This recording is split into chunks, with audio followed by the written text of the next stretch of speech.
नमस्कार. शासनच्या यूट्यूब चॅनलवर तुमचं खूप खूप स्वागत आहे. तर आताच्या घडीची सर्वात मोठी ब्रेकिंग न्यूज म्हणजे राज्य सरकारचा सरकारी कर्मचारीबाबत मोठा निर्णय. शासन निर्णय निर्गमित त्या संदर्भात एपिसोडच्या माध्यमातून संपूर्ण अपडेट सविस्तरपणे पाहण्याचा सुरू करूया.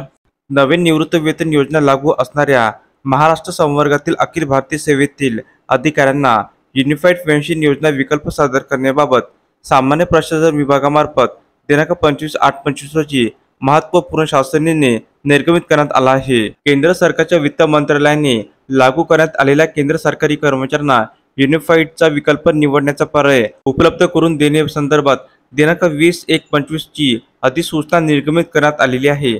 तसेच पेन्शन विधी नियामक व विकास प्राधिकार नवी दिल्ली यांनी दिनांक 19/3/25 व दिनांक 26/6/25 च्या अधिसूचनेद्वारे पेन्शन नीती विनियामक व विकास प्राधिकार नियम 2025 जारी करण्यात आला आहे.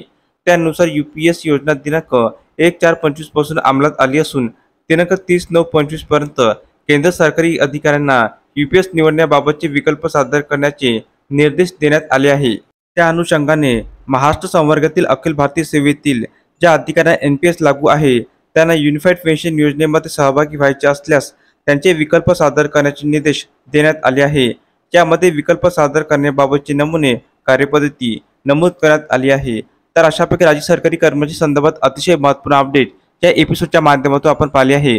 तर हा व्हिडिओ आपण आवडला असेल तर चॅनलला नक्की सबस्क्राईब करा, लाईक करा, कमेंट करा आणि अशाच नवीन अपडेट मिळवण्यासाठी शासनच्या यूट्यूब चॅनलला सबस्क्राईब करायला अजिबात विसरू नका. धन्यवाद.